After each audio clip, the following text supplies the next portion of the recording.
Hello and welcome. I'm Harsh Saita. You're watching Closing Trades here on ET. Now, let's quickly have a look at what the index is doing. And the Nifty 50 index is absolutely flat. It's as flat as it can get. You look at the range as well. We're trading in a very, very tight band. It's a 90-point range we're trading in. So even that is not too vast. But broadly, that's how it's playing out. Within the Nifty pack, it's some of the IT names which are actually finding favor today. Tech Mahindra is up 2.5+%. Aisha, Bajaj Auto, Wipro, HCL Tech are just some of the other gainers. All of them are 1% plus higher. So it's the IT pack which is essentially gaining in trade. But outside of IT, silently, you have an HDFC Bank which has climbed 1% and Kotak Bank which is up 0.7% as well. So both of those names aiding the Nifty Bank, which is also up around 0.7% thereabouts. So you're seeing good traction on IT and banking, and that's what's essentially lending support to the Nifty 50 index. In terms of the losers on the Nifty, JSW Steel, defense is a space which is clearly seeing pressure. Metals is, so JSW Steel is one which is adding to the pressure in metals. BEL is the other one, 2+% lower on a BEL. Max Health, Power Grid, M&M all down 1.5+% in trade. So across the board, across all of those indices, that's what we're seeing. In terms of sectorally, I did mention that IT and banks are doing well. Within that banking pack, even PSU banks are doing relatively fine. 1/3% higher on the PSU banking index. Realty continues to face some pressure, 1% lower on realty. You're also seeing pressure across mid and small cap indices. The Nifty mid cap has slipped 1/5%. The Nifty small cap down 0.7%. Even within broader markets, some major gainers and losers. Let's pull those out. Team Lease, ITI is up nearly 10%, but Team Lease is the standout of the day, 11.5% higher. Asahi India is doing fairly well for itself. NBCC, Grindwell Norton, City Union Bank up 3.5%. Those are just some of the names which are doing fairly well in trade today. In terms of the losers, DCM Shriram, where you have a demerger approval come through from the NCLT, is seeing strong pressure, 5.5% lower. Kempla Sanmar is the other one, 5% lower. Deepak Nitrite, Rain Industries, Hinduja Global are just some of the other counters facing some bit of pressure. And this is, of course, on the Nifty 500 index. Broadly, that's the pattern of the index today. Kunal, what are you spotting? Give us a sense. And on the Nifty, what do you make of the move today? It's a lot more range bound. Good afternoon, Harsh. Good afternoon. So I think it's a lot more range bound for the index today. We are just about trading close to that 26,000 mark. There is slight evidence of slight change of stance from the option writers. The ones which are confident at writing puts at 26,000. We've seen some higher strike, writing of call options, 26,500, 26,200 thereabouts for the index, which means that we are looking at the index consolidating for the next couple of days, at least going into the expiry for the end of the November series and the start of the December series. And I think that's what I think one could probably be figuring out in terms of trends, where the index could consolidate and the action could become a lot more specific towards very individual sectors and stocks. And that's how the mood for the market is today. And what do you make of the move in IT, Kunal? On the back of the kind of week we've had in IT continues to find favor even today. Well, absolutely. Yes, Harsh. We were discussing this last week, also mentioned that, I think it was not a time to go short on the IT names or negative. It's seen a very good rebound. Now we are at a point where many of these large cap IT names, I think, are making a comeback about their 200-day moving averages. The Nifty IT index has been trading about the 200 DMA. So I believe that this could be a sustainable move on the upside. However, I think there could be a point, like for example, what you saw today for Infosys, when the stock got into a bit of an exaggerated open at 1580-85 levels. You saw the stock seeing some bit of pressure right from the start, and you saw the stock moving up from 1580 levels to sliding it a little lower to 1560, 1555 thereabouts. So I believe that those intraday corrections could probably happen for these IT names. But then what you have to look out for is trend. Persistently, I think over the next couple of weeks, I would expect gradual stable uptrend building up into many of these IT names. As of now, there are still many of the stocks on the large cap IT names like TCS, Wipro, which are still trading much below their longer term moving averages. So there's a lot of repair work which is yet to be done for the IT names that I believe could take some bit of more time. Okay. And what about banks, Kunal? Your take on the Nifty bank, and what are the levels that you're looking out for in terms of how you see the move through this week? I believe largely the move for the bank could be a little bit more tepid than what we've seen in the previous few weeks. Largely because the mix of the banking names is getting a little bit more segregated. You're not looking at a very strong or a robust outperformance on the PSU banking names like what we've seen in the last many weeks and I think 2 or 3 months consecutively. But on the other hand, large cap private sector banking names, again, the move is a little bit more tricky. Kotak Bank, we were discussing, the stock is stagnating at the 2100 mark. Axis Bank showing some signs of strength. You're seeing a mild recovery coming back into HDFC Bank, the stock trading above 1000 levels yet again. ICICI Bank, slight underperformer. So it's a lot more scattered when you look at the charts, when you look at the daily or the short-term performance for these names. That's where I would believe that maybe the move for the bank Nifty could be a little bit more tepid. But the positive side is that the financial services end for the markets, not the banking ones, but the financial services names, they are the ones there is a stronger price action which we've spotted again. So that could probably be an indicator that maybe there could be a slight tilt or favoritism for the markets in terms of financial services with respect to the banking names. Okay. All right. Ravinder's here, in fact, with all of the stocks that are buzzing today, and there are plenty. We spoke about some of them. Ravinder, what do you have on your list for today?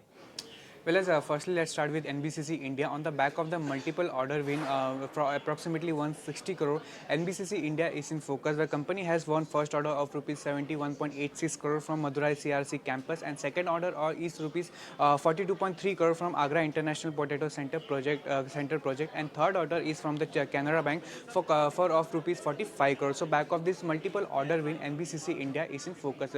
Moving to next, Dilik Buildcoin is also in focus, where company has emerged as a L1 bidder for two tender worth rupees 5,000 crore, which is floated by Nalco. HG Infra is also in focus, where company in venture with Kalpataru Project International, where HG Infra has a 40% share, has declared a L1 bidder for rupees 1,415 crore EPC contract by Maharashtra Rail Corporation for 20.5 kilometer elevated metro lines in Thane, and the order is expected to be completed in 36 months. IKS is also in focus on the back of the positive brokerage note, where Nomura has initiated a coverage on IKS with buy rating and target price rupees 2,000. They say the IKS is an attractive play on the US healthcare provider space, and they expect approximately 32% EPS CAGR between FY25 to 28 and revenue CAGR of approximately 16% between FY25 to 28. And lastly, IT stocks is also in focus on the back of the brokerage note, where Motilal Oswal has upgraded the IT stock. They say that the IT service share in the Nifty profit has been stable at a 15% for the past 4 years, whereas its weights in the benchmark index is now at a decadal low of 10% as compared to 19% peak in December 2020. And AI services spent to inflect from mid of 2026, and valuation of the IT companies looks attractive, say Motilal Oswal. They have upgraded the Infosys to buy from the neutral rating and hike target price rupees 2,150 as compared to earlier target price rupees 1,650. And for Emphasis, they have upgraded the stock to buy with target price rupees 4,100. They say that this is driven by the strong TCV momentum improvement in large client issues and steady deal conversion, which together strength visibility for the near-term revenue growth for the Emphasis. And for Zensar, they have upgraded the stock to buy from the neutral rating with target price of rupees 1,050. And lastly, Wipro has upgraded with target price rupee 275. So back of this, IT stock is also in focus. Okay, thank you so much for that, Ravinder. All right, so those are some of the buzzers for you today, and we'll talk specific IT stocks because there are plenty of them, and this huge upgrade is likely also what has caused the kind of move on IT today. But gig workers also get recognized for the first time as the center has rolled out a revised set of labor laws and has included them in these labor laws. My colleague Snehi joins us to tell us the list of new laws which have come through and how it's going to impact the financials of some of the platform companies. Snehi. Well, yes. So let's first understand what the news is. Online food delivery, e-commerce and quick commerce companies like your Amazon, Flipkart, Swiggy, Zepto, Zomato, they will now have to pay for the social benefits of India's 1 million and more gig and platform workers. So first, understanding some numbers, the gig worker economy right now is at 10 million gig workers, which is projected to grow to 23.5 million by 2029 to 2030. This is according to the Press Information Bureau. So the new labor code, let's understand what that is. Gig work, platform work and aggregators have been defined clearly for the first time under this labor code, which was not there earlier. Aggregators must now contribute 1 to 2% of their annual turnover, capped at 5% of the amount paid or payable to gig and platform workers in terms of social security and other benefits. Now remember, this was never specified in the previous law, so that is a big update coming in terms of what this new labor code has in store for gig workers. Aadhaar linked universal account number will make welfare benefits easy to access for these gig workers, fully portable and available across trade regardless of any migration that happens internally. So now what this means is gig and platform workers will be formally recognized under the law for the first time, and this includes everybody like delivery agents, ride hailing agents, service platform staff, freelancers and others as well.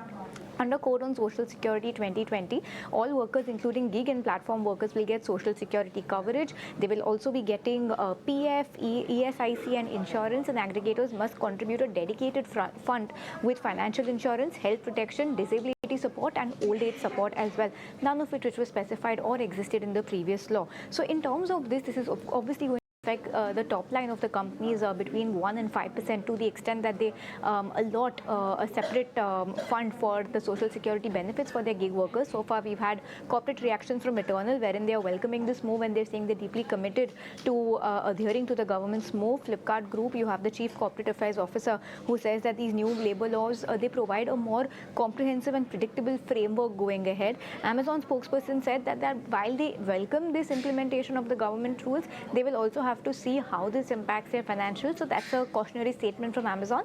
And lastly, Uber spokesperson says that Uber has welcomed this government's move to implement the new labor codes, and they're looking forward to working with the government as well. So that's the take on the gig worker economy. What was not there earlier, what is now included in terms of health insurance, social security benefits, minimum wage, and a lot of other benefits that the new labor code has now specified for them.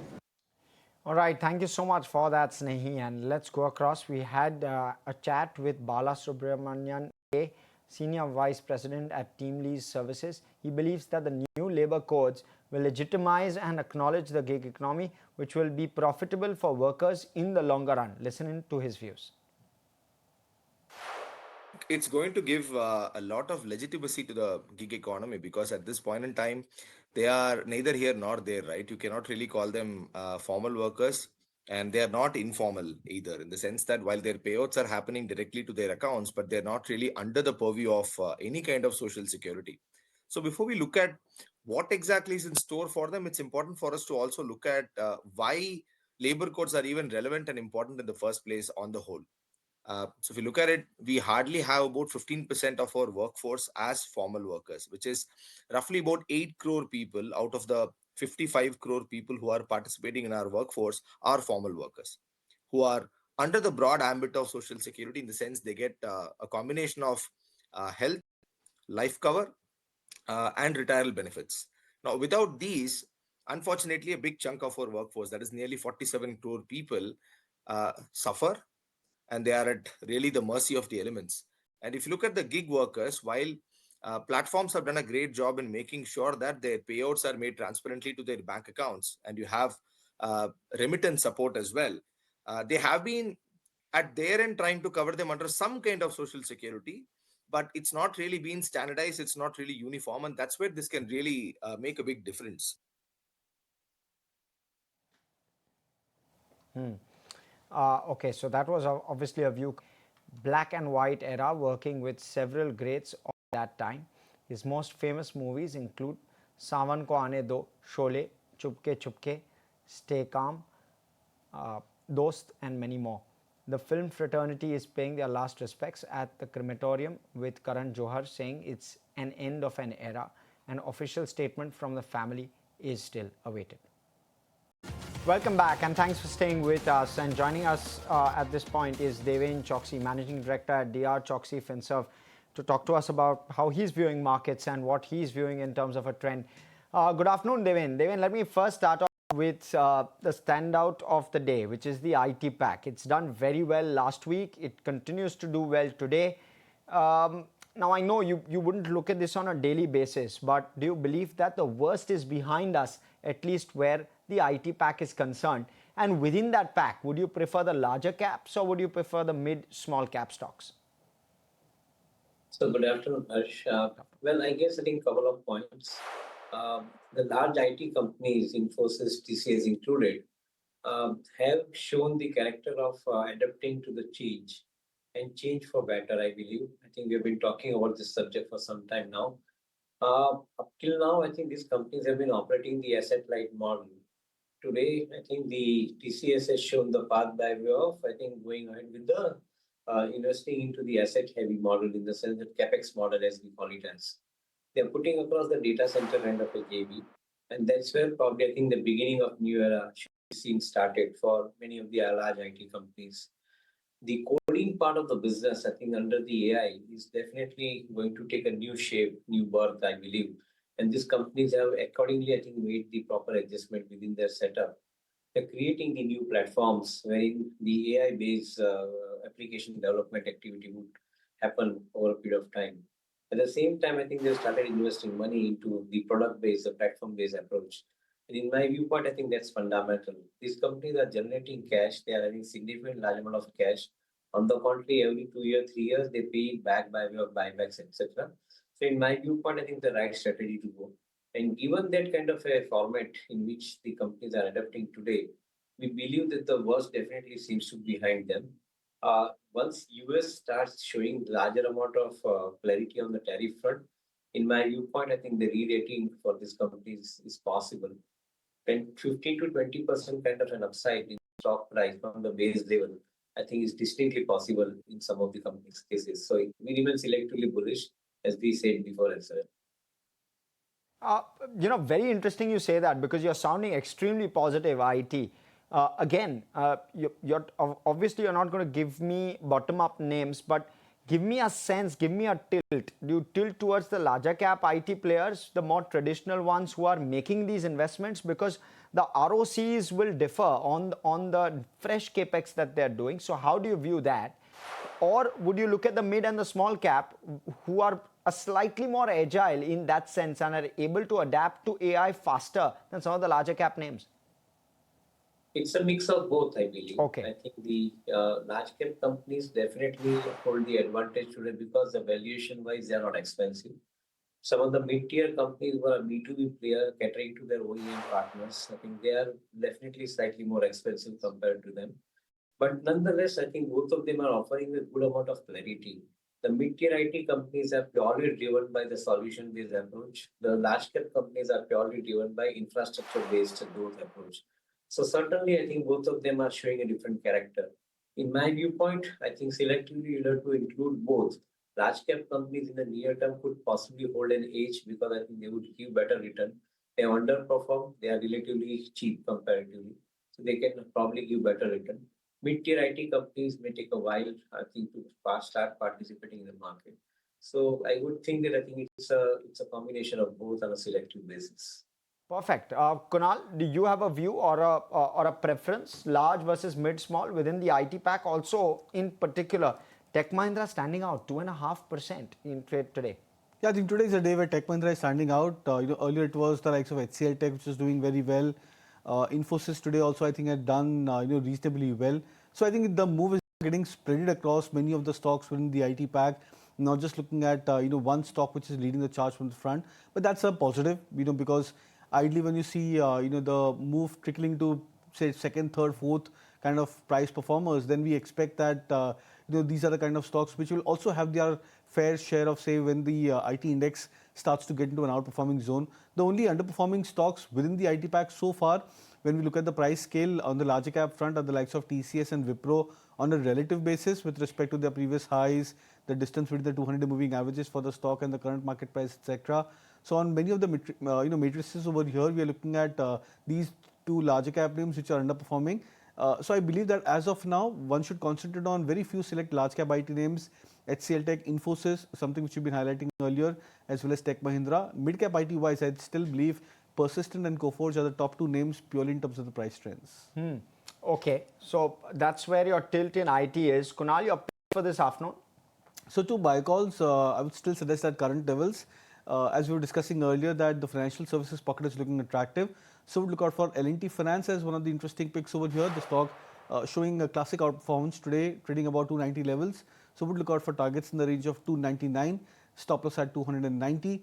And the second would be a ban FSN, Nika. I think that's a stock which has been showing signs of a classical breakout. It's almost like a bullish flag formation on the daily charts.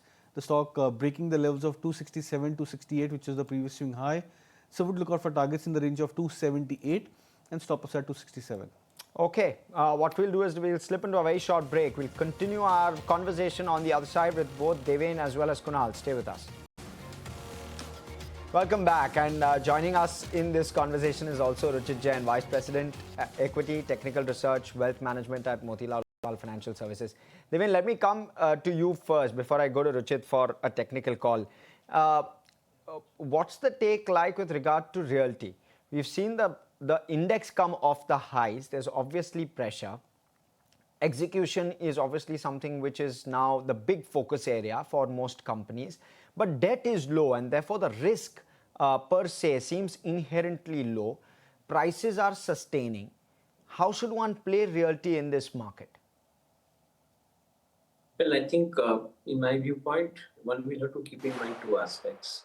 The first aspect, given the strong demand scenario, I think we are not seeing, I think, too much of a stress as far as I think the sector per se is concerned, and housing market doing reasonably well, including in tier 2, tier 3 cities.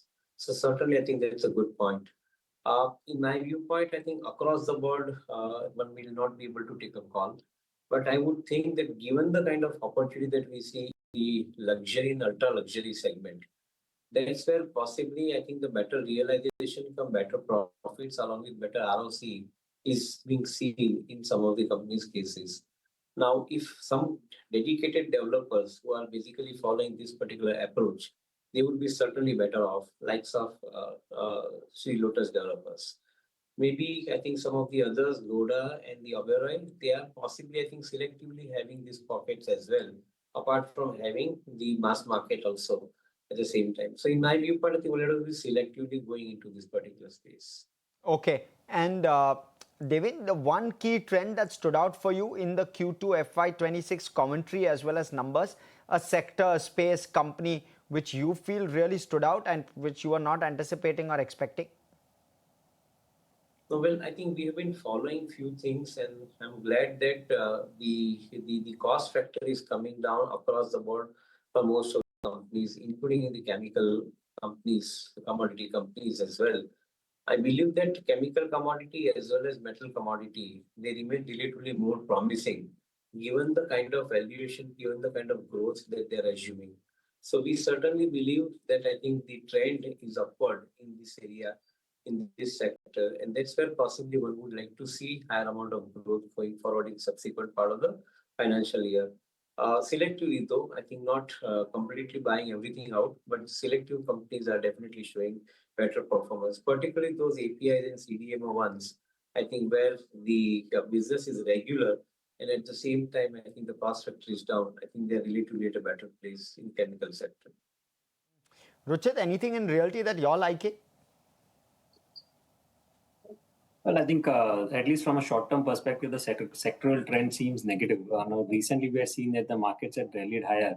It was mainly supported by major other sectors, such as banking, to an extent, IT and others. But realty was one of the sector which did not participate even when the Nifty was going higher. So, considering that the sector has been an underperformer when the markets were going up, now we are seeing a broader market correction, and that's where we can see selling pressure coming in. So from a trading perspective, at least we are advising to avoid such underperforming sector, and we could see some more price-wise correction before the sector bottoms out. Okay. And Ruchit, your call on the Nifty and the Nifty Bank in terms of levels, what are you penciling in for this week? So there's a clear divergence which has been seen on the Nifty benchmark index and the broader markets. Since last few days, we are consistently witnessing a negative market breadth, and even if you look at the returns on the benchmark versus the small cap, the Nifty in this calendar month of November is up by 1.5%. Bank Nifty is up by 1.7, 1.8%. But small cap index is down by 4%. So you can see the huge gap is there, where the Nifty is being held on by some of the key heavyweights, but the broader markets are witnessing a sharp sell-off. And the Nifty small cap index also, if you see, then the index has breached its 200 DMA support. On previously in last 2 or 3 months, the small cap index, whenever it used to correct, 3 times the index had taken support around its 200 DMA and resumed its uptrend, but this time it has been broken. So we believe that in the short term, markets would continue to see such divergence where we won't see any significant price-wise correction in the Nifty, but 25,800 where 20 DMA is there, that would be the important near-term support. We could see some dip towards those levels, but not expecting any no great trended phase on the Nifty in the near term. But yes, the small caps as well as the mid caps, I think that's where some price-wise downside or correction could continue. Do you believe that broader markets still look pricier relatively, and would you be cautious in that pocket, or do you believe now valuations have become much more fair? And how do you view the Nifty 50 pack within that metric in terms of valuations? Where do you think that one sits?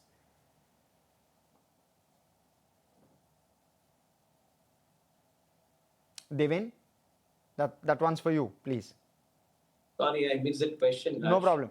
It's with regard to how you're looking at valuations right now. We're on 26K on the Nifty. How at this juncture, how do you see valuations, possible earnings upsides going forward in terms of growth? And second is on the broader market end, where we've not seen much movement. In fact, where we've only seen more pressure. How do you see valuations there? Do you believe that we are fair now in terms of valuations, or do you still believe that we're slightly overvalued? So as of now, I think we are fair as far as the valuation is concerned. Growth trajectory is higher, so that's a good comforting factor. In the second half of the financial year, along with the higher top line, we are likely to see, I think, the lower cost structure in operation, and that's where possibly the results are going to be showing better performance, and that's where the valuations are not looking too expensive, so they are fairly valued. The broader market remains convincing, except I think the small and mid caps. Small and mid caps have had the run. Probably, I think they're valued, I think, at FY28 levels today in most of the cases. So, frankly, I think I would not be very gung-ho about buying them into the portfolio. So, the Nifty 50 per se, or even in selectively Nifty 500 within that, I think some of the stocks are offering good opportunity at fair valuation today. Very interesting again. Kunal, your take with a couple of names. One is a City Union Bank, which is perked up nearly 3.5%+. Also, an NBCC is doing fairly well in trade. View on both of these after the kind of move we've seen? Yeah, I think City Union Bank is a classical case of a massive turnaround. I remember, I think the stock when it had broken 220 mark, I think a month and a half out back, and from there started off a massive zone of outperformance for City Union Bank, and then that too at a point where many the large cap private sector banking stocks were still grossly underperforming. So this comes as a bit of a positive surprise. The trend is positive for City Union Bank. The last 3 days prior to today's move, the stock had seen a mild correction from 280 levels to 260 thereabouts, and now from 260 the stock is back to 270, 272 plus kind of a zone. So which means 260 is a good support for the stock in the near term. And on the higher side, we are looking at 280, 282 as an immediate target for the stock. For the other name which you mentioned, which is the other stock? NBCC. Yeah, NBCC. NBCC was a zone of a breakout about 118, 119 mark. The stock today is showing the highest volumes in the last, I think, 3 to 4 months for trading, and that too with at a point where the stock had a touch and go towards the 118, 119 breakout on the spot level. So I'll wait for maybe one leg of confirmation over here. Once the prices cross that 119 mark, then we can attribute that today's volume is not just an intraday trading volume for NBCC, but more of delivery volume with the stock trading closer to a breakout of 119 levels. So just wait above 119 mark and then trigger a buy. Devin, currently in terms of sector, what's the most attractive to you that you're finding? Honestly, I think more than sectors, we find deep value proposition in some of the large cap companies, if I may say so. I think the unlocking of valuations is going to be the next theme which might get played out in next 6 to 12 months time. And that's where probably I think some of the group companies from Reliance or maybe Adani's or even Tata's for that matter could possibly show a better amount of participation by the players in the market. The sector per se, though at Universal will not buy everything, but some of the metal commodity companies are looking really interesting. They are showing the good signs of growth from current levels.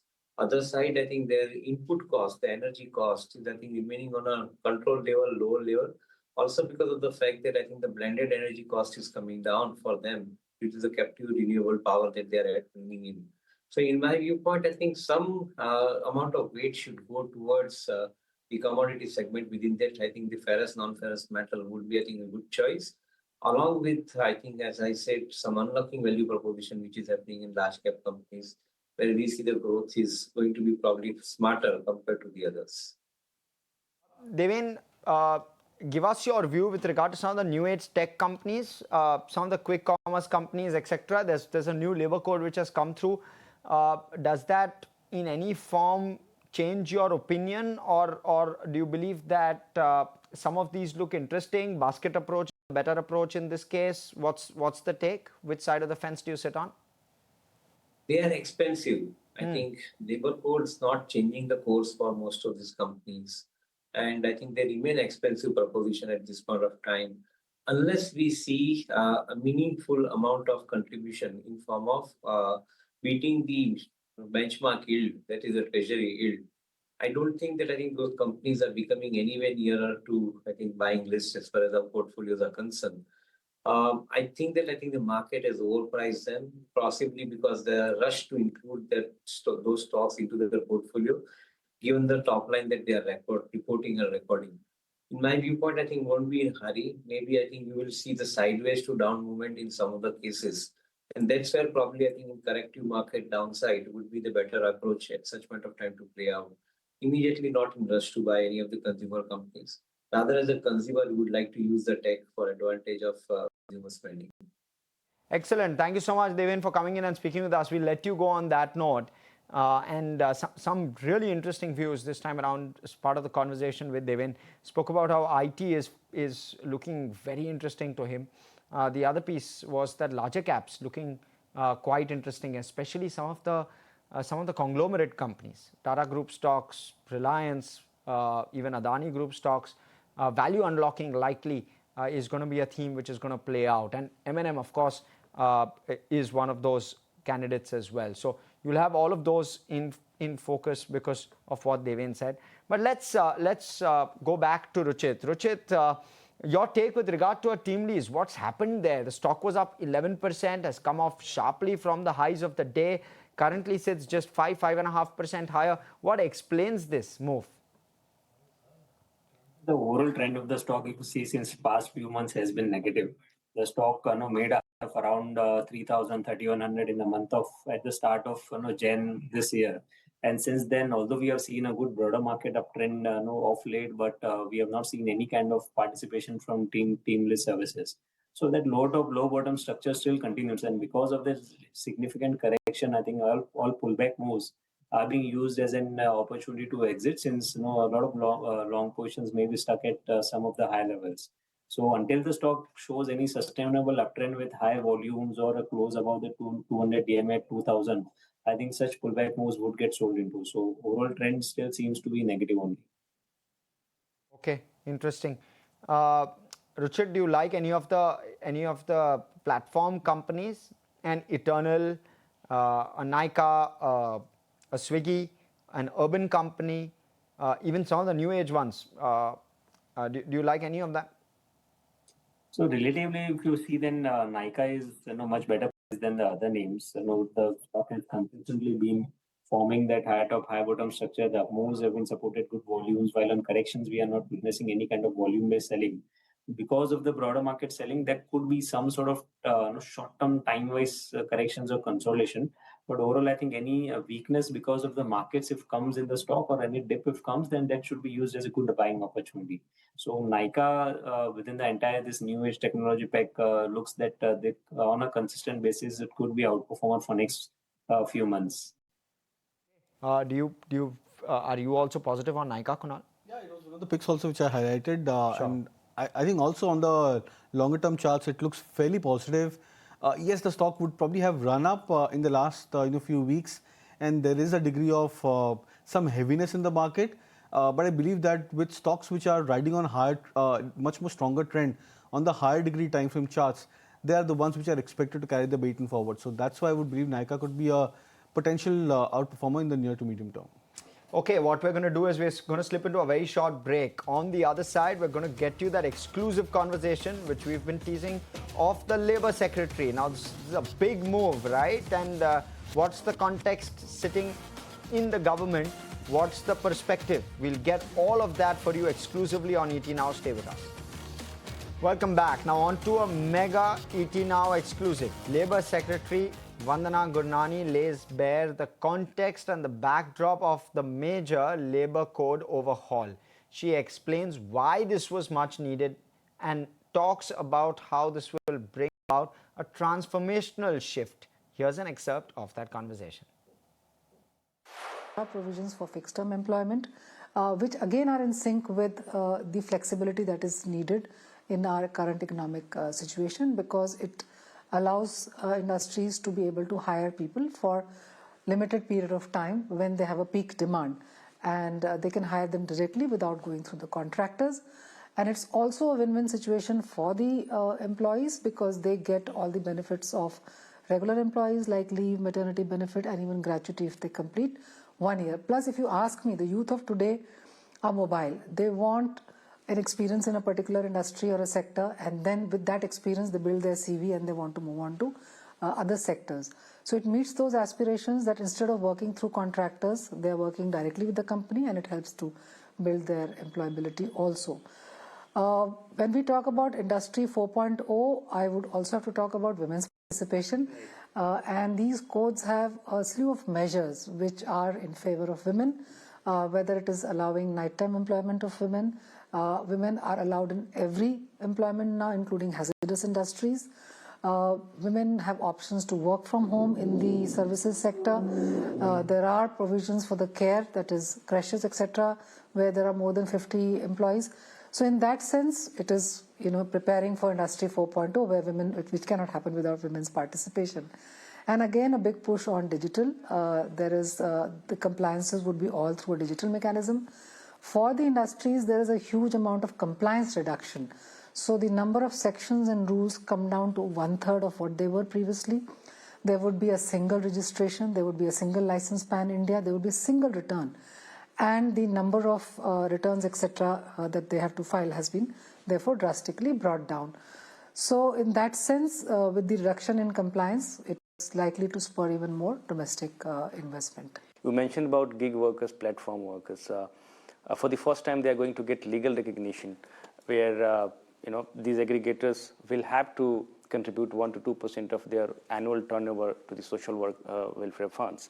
So, how would government ensure the implementation of this provision? So, if you see the code, the provisions are very clear that a social security fund would be set up. In this fund, the contribution from the aggregators, which is 1 to 2% of their turnover, subject to a maximum of 5% of the payout to the workers, would be deposited. And from this fund, schemes would be framed, which would ensure that the gig and platform workers get social security, whether it is pension or insurance. There would be a social security board that will be set up, which will be, as we have in labor, most mechanisms are tripartite. This would also be a tripartite mechanism with representation of both employers and the gig and platform workers, which would overall monitor and oversee the implementation of these initiatives. The workers would register on eShram portal. They're already registering, but these numbers would now, with the formulation of the board and the fund and the scheme, this will go up. And they would get the benefits of pension, etc., through an Aadhaar-linked DBT mechanism. So this is how this entire mechanism would work. So you must have discussed this provision with the industry as well, especially aggregators. Are they agree on this provision? Yes, in fact, aggregators are quite on board.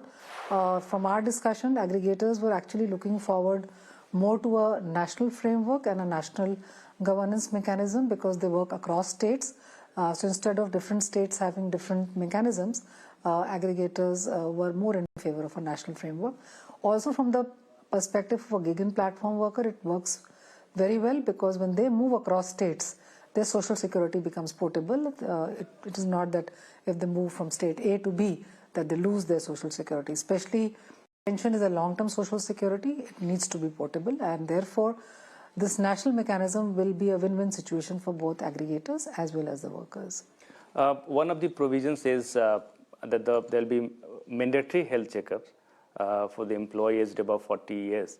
Of course, this is one of the provisions which must be appreciated in given circumstances where you have, post-COVID era, where we have a lot of challenges we are facing. My question to you is that don't you think that this provision is going to put more financial pressure on the industry? How to address this? I mean, because they have raised some concerns about it. See, I would say one should not look this as a cost and a burden. It's actually a long-term investment in human capital, and that is the way it has to be viewed. If this little investment is done in ensuring that workers get an annual, especially those above 40, an annual health checkup, it is eventually going to lead to more productivity, less absenteeism. It would bring down the out-of-pocket expenditure by the workers. It would help industry itself detect if there are any occupational health kind of conditions that are developing, take immediate corrective measures within their industrial setup, make sure proper treatment, etc. can be tied up. So I think it's not to be viewed as a cost and a burden, but to be used as an investment, which will lead to worker welfare as well as productivity enhancement. Sure. So we're just looking at some names. Look at a Sammaan Capital, for instance, a minute bit of pullback that happened in the latter part of last week. And then once again, that stock is lower by a good 4.5%. Prestige is down about 3.5% as we speak. Solar Industries, CG Power and PG Electroplast, which has had a very volatile ride off late, that also under pressure by almost about 3.5% or so. Other than that as well, looking at Adani Green, JSW Steel, which is down about almost 2.5%, Godrej Properties, Kalyan Jewellers, Max Healthcare. There is, of course, BHEL as well, which is down by about over 2% or so, IRFC. So lots within the broader end of the market, which is under pressure. Let's welcome on board Samir Dalal as well and find out what he's making of the market right now. Samir, hi, afternoon. While we're still awaiting and counting down to the life highs for the Nifty, but do you sense that there could be that jugglery which could happen perhaps a little bit out of mid and small caps into large caps right now?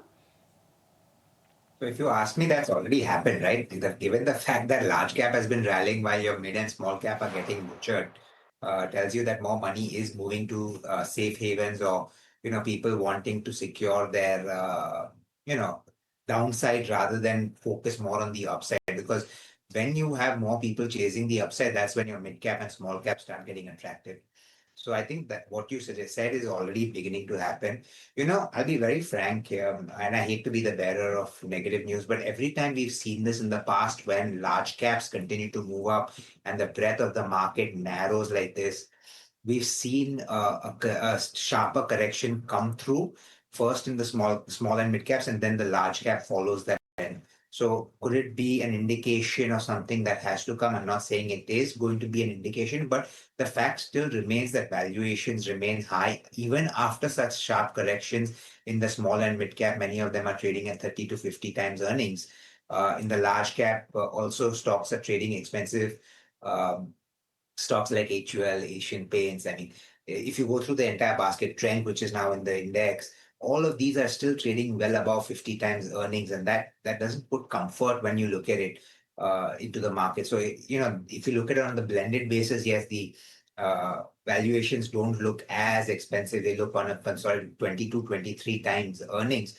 But then you also have to factor in there are certain sectors like banking and all which don't trade above. They don't look at price to earning, but they focus more on price to book. And if you look at that, if you take out that part of the PE multiple and you assign a price to book, then the valuation multiples kind of continue to look high. Right. Okay. That shift already seems to be happening. Kunal, is that what you're witnessing as well? That mid and small caps, do you sense that perhaps for a continued time, they could go into some amount of correction or corrective phase? Yeah, I think we are already seeing that phase, and even on the near term, I would believe that pressure would continue to persist for the mid caps and small caps. In fact, there's a massive divergence between the mid cap and the small cap index, because at one point we are now looking at the small cap index trying to break below its major critical supports spread over the last 4 to 5 months, specifically for the point when the markets settled up for a bounce from those March-April lows.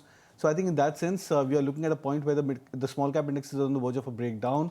The mid cap index, which made a fresh lifetime highs from I think last week or the week prior to that, we are now looking at that index also going to a turnaround or at least a reversal of sorts over the near term. So we are at a point where the mid caps, small caps, and specifically small caps are grossly underperforming, and the large cap ones, and that too very select few large cap names, just still holding fort.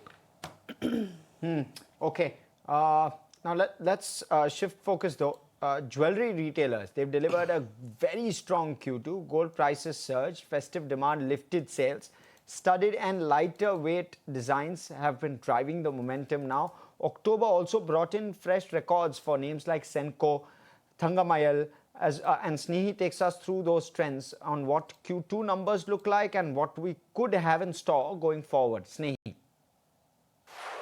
Well, yes, so let's take a look at how the jewelry segment has fared in the quarter gone by, and everything seemed to be shining really bright, including gold prices that were at an all-time high during the quarter, but that has not deterred demand at all for some of the listed jewelry players. There was the spot gold was up 43% on a year-on-year basis in the quarter gone by. Despite that, growth exceeded the expectations of the street and of the retail jewelers as well. There was some very strong early tailwind seen during Navratri. Diwali and wedding sales did well, and this was able to mitigate that high base quarter that these companies had seen due to the reversal of custom duty in quarter 2 FY25. So all of that was also mitigated.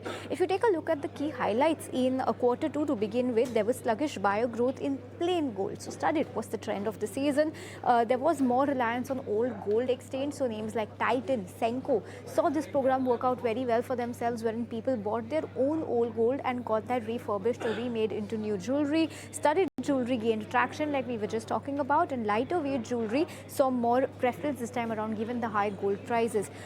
Talking about October, you've had PN Gadgil that's started quarter 3 strong. Senko has clocked its highest ever monthly retail sales in the month of October.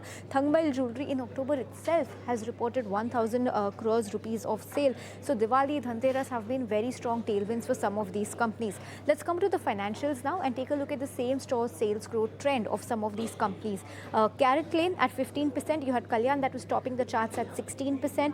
Then you had Bluestone at 11%, Tanishq at 14%. Senko was the one that was under pressure in the quarter gone by, slightly tepid over here, a negative 4% same-store sales growth, and PN Gadgil, the brokerages are estimating that it's an 11% uptick in terms of the same-store sales stores. If you take a look at their growth guidance in terms of the store addition, Titan currently has 1,145 stores and plans to add 40 Tanishq stores and also plans to renovate 70 to 80 stores by the end of this year.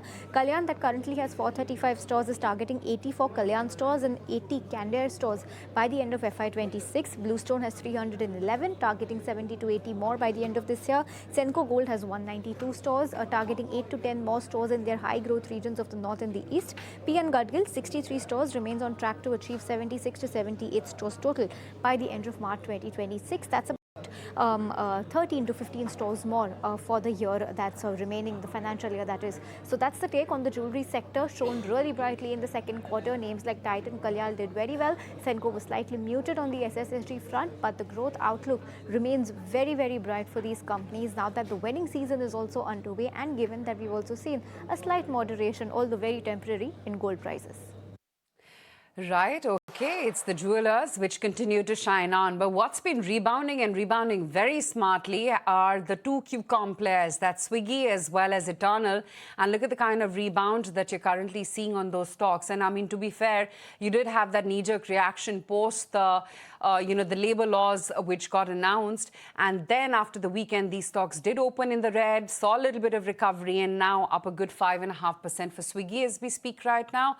Bring up Eternal as well and show you what's the price action on that stock. Will just come up for you on your screens next. In fact, we have Jignanshu Gaur from Bernstein, his voices as well from earlier today when we did chat with him as to how these QCOM players are going to get impacted, if at all. because of these laws being put in place, and whether or not there will be any impact on their margins that they would foresee in the near term or not. But Jignanshu was, of course, very, very constructive on the long-term prospects of both Eternal as well as Swiggy. In fact, let's listen out to that soundbite.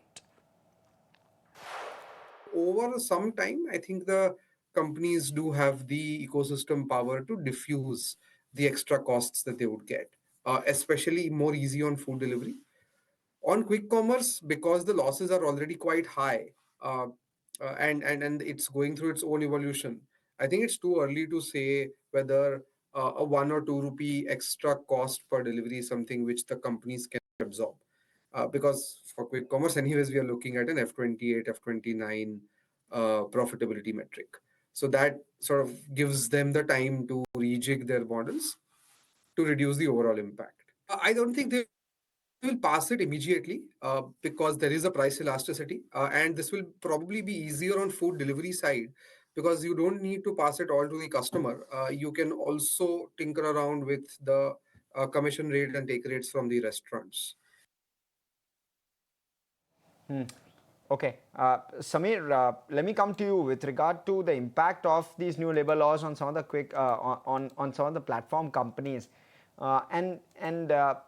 Firstly, does the segment interest you in the sense that do you believe valuations are decent, and what kind of an approach do you follow for taking a position in some of these companies? Give us a sense of that.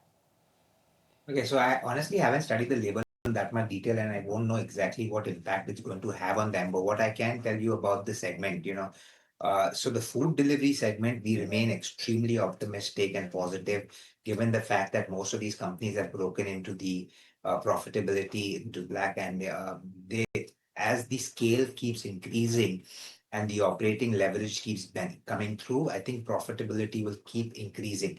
The problem we have is purely on valuations.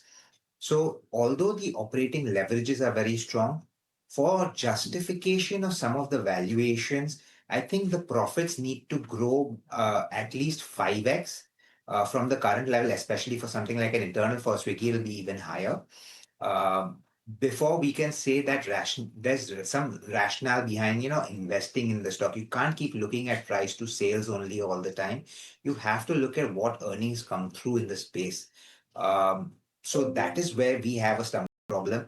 Would we like to invest in these companies, both Eternal and Swiggy? Yes, we would. We already have some amount of stake. We'd like to increase it. We're not selling out because we are very long-term, very positive. So sometimes you have to go through a period of pain.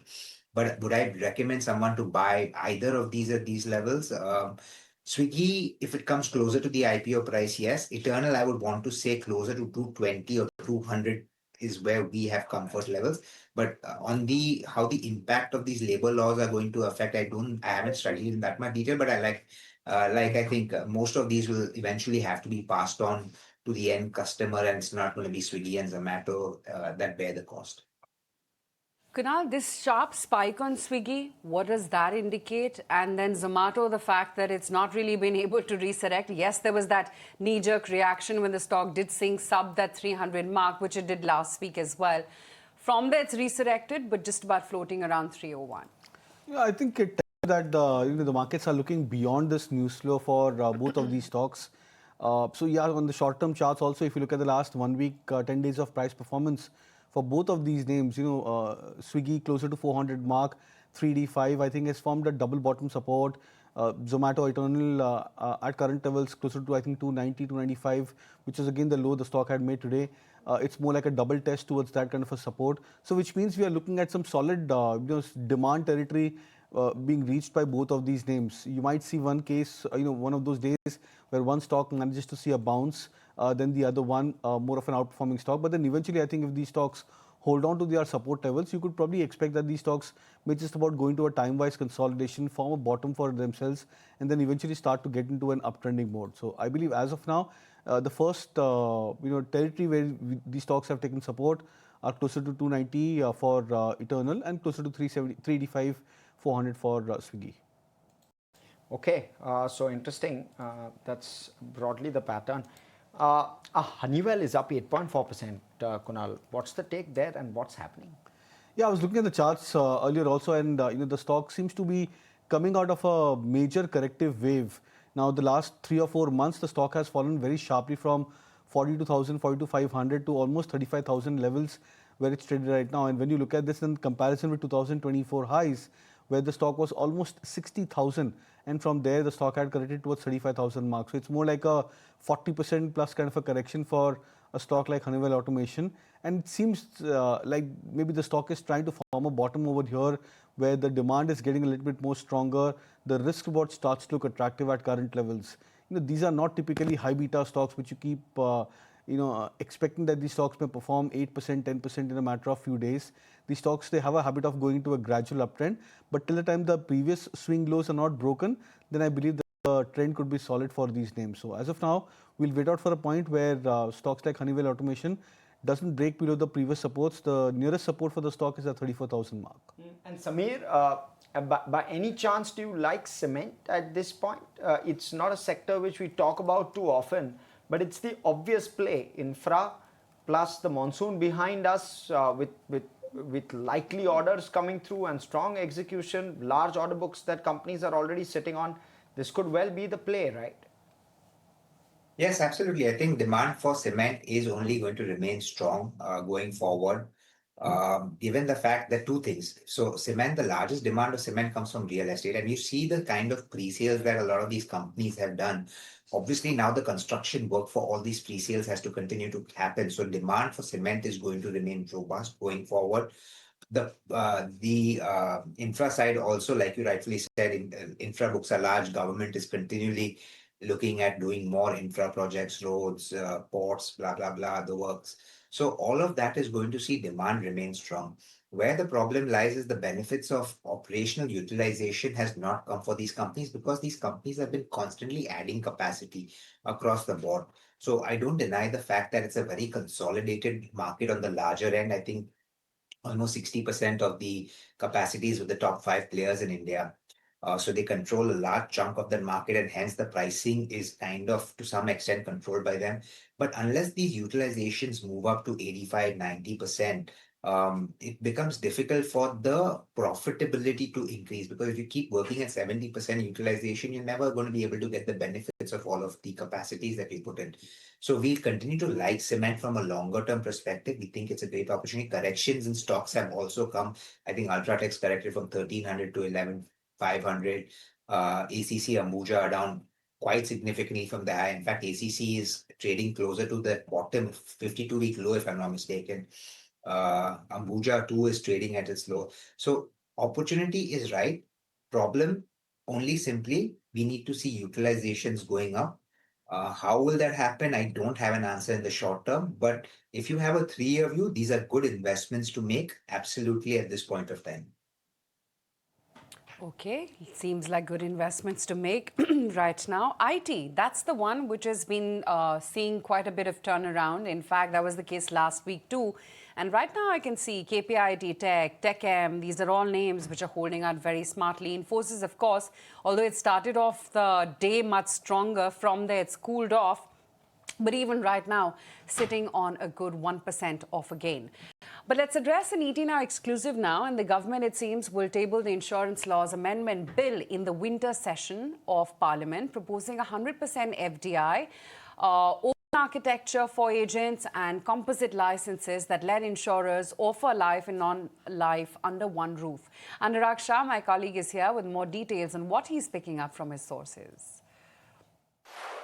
So government is all set to table Insurance Act Amendment Bill in upcoming winter session, and this bill is part of the key legislation listed. The most important one is the approval of 100% FDI, which was announced in budget, but legislative approval will be given after the Act amendment, and the composite license will also be approved. And after the composite license, insurance companies would be able to have only one license for health insurance, general insurance, life insurance. So under the one license only, insurance companies can foray and enter into business of health insurance, life insurance, and general insurance. And the most important development which will be allowed under the Insurance Act Amendment Bill is open architecture.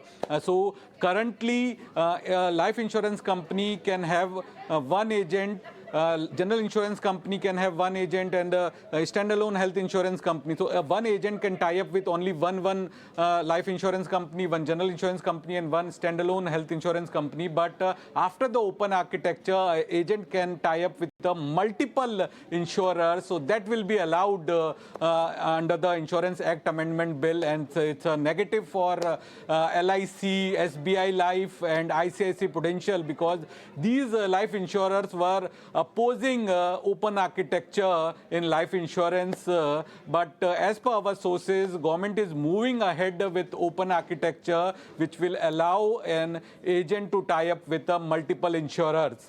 Apart from that, changes in IRDA Act and LIC Act is also a part of the Insurance Act Amendment Bill. So more operational powers will be given to LIC to take decisions, and to IRDA also decisions related to the regulation and solvency will be given under the Insurance Act Amendment. So just in upcoming winter session, this Insurance Act Amendment will be tabled. Okay. Thank you so much for that, Anurag. Samir, let me come to you with regard to insurance. Are you positive after the kind of rally that we've seen in some of the insurance companies, especially the larger ones? And HDFC Life has seen a decent kind of rally. How do valuations look at this point to you, and what's the opportunity size? Like, plenty happening in terms of regulatory easing. GST has been cut, good growth prospects, plus the regulator is finding more favor in terms of the way they are looking at the business. No, you said that absolutely correctly. The opportunity is extremely large. India is a very massively under-insured country. We need to increase the penetration not only in person but also in value terms. And as it goes up in value terms, the premiums go up. The insurance companies have the ability to make more profits, because at the end of the day, some of the costs at the moment are much lower, which allows the insurance companies to earn a positive operational business, right? So at the moment, you see some of these general insurance companies are getting claims which are more than the premium that they receive. So they're making up from that only from the investment income. But if they are able to push through higher policy values which allow higher premiums, the profitability will come from the normal course of business. Now, the two negatives which you discussed here is, one, if it allows first open infrastructure where multiple agents can sell different company products, what happens is everyone is going to have to up the commissions that they give to the agents, because at the end of the day, the agent works for his own personal benefit and will look at the company which is generating the highest revenue share to him, which kind of takes away a bit of the profitability. And the second is, if with a single license, everybody can enter into various. So if a life insurance like an HDFC Life can use its license and enter into general insurance, I'm not saying that they are going to, given that HDFC Ergo is there, but if everyone can do that, then what it does, it also crowds the place. And the minute you start crowding it, then business starts getting earned on lower premiums, because it's kind of a commodity business, right? Everyone just comes up with a quotation that today when you go to a policy bazaar, it tells you this if you take from this company, it's so much from the various. So it kind of becomes a commodity business. So those are the two negatives. Apart from that, I think the opportunity is extremely large. We've been very positive on them. We've been invested in them. HDFC Life and LIC and the life insurance that we have. ICICI General is something we are very, very positive. We think the opportunity to penetrate there is extremely large. We barely tapped, home insurances for the fire policies or things like that. So as that keeps scaling, I think profitability for these companies will increase, but we need to see what comes in the bill and how then the insurance companies pass on any cost to the end consumer, or they have to bear it from the higher share to the agents and things like that. We need to see everything, but we are very positive in the space. Okay, Sameer, thanks for your thoughts today and thanks for stopping by. We'll let you go on that note, just counting down onto the market close, and let me hand it over to Snehi for the closing trades. Well, absolutely. If you take a look at the kind of turn that the market has taken in today's trade, until the halfway mark, the midday mark, the market was in the green. The broader indices by very few percentage points, but nonetheless we were in the green. But now a sharp knock over there, 0.5% cut on the Nifty, 0.5% cut on the Sensex as well. Nifty is lower by about 130 points on an intraday basis, and most importantly sub that 26,000 mark. Remember, we were comfortably above 26,000 at one point of the day, but that has reversed because the advanced decline ratio has even more steeply skewed towards the declines. It was always in the favor of the declines today ever since the get-go, but that broader market ratio has fallen much faster towards the declines, and on the back of that you have the Nifty mid-cap that's slipped into the red, and Nifty small-cap whose cuts have intensified, about a 1% cut on the Nifty small-cap index. Very quickly want to take a look at what India VIX is doing, because at the midday mark we did see about a 5 to 6% cool off on the India VIX. Based on this uncertainty, want to see if there's been a spike up. Yes, we're back above that 13 level and almost a 3% cool off. So that cool off continues, but nonetheless we've spiked up once again above that 13 mark on the index.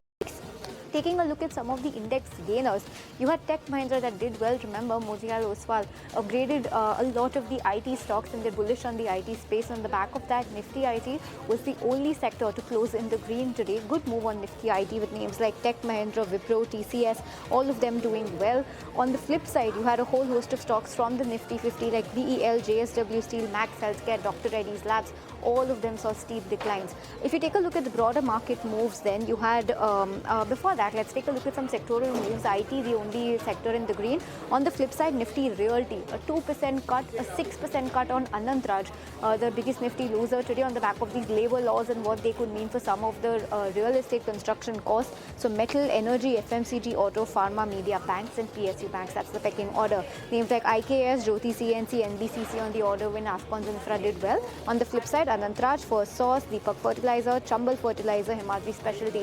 So fertilizers and chemicals were also taken down in today's trade. But that is how we've shut shop for the day. 25,950 thereabouts. Looks like we've not even hung on to that 25,950 mark. We'll give that rate some time to settle. But in the meanwhile, it's back to you in the studio.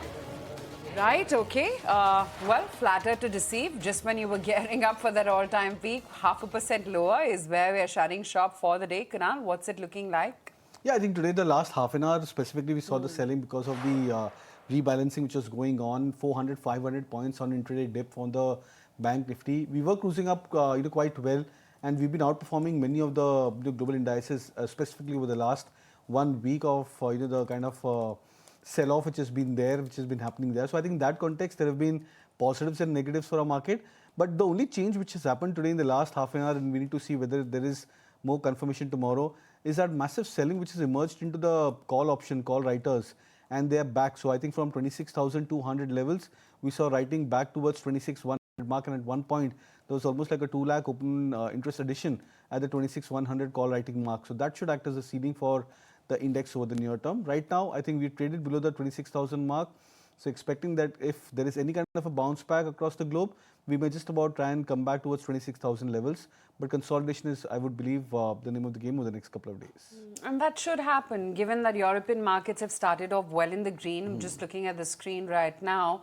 Other than defense stocks across Europe, you are seeing about a 0.5% roughly kind of gain across European markets. Even if I look at the S&P or the Nasdaq futures, in fact, the Nasdaq's futures are much higher than even Dow. We're holding up almost over 100 points right now, so at least attempting for a good rebound. But let's see how tomorrow shapes up and what kind of cues we are handed over. For now, we're going to wind it up right here on this edition of Closing Trades. Thanks for watching.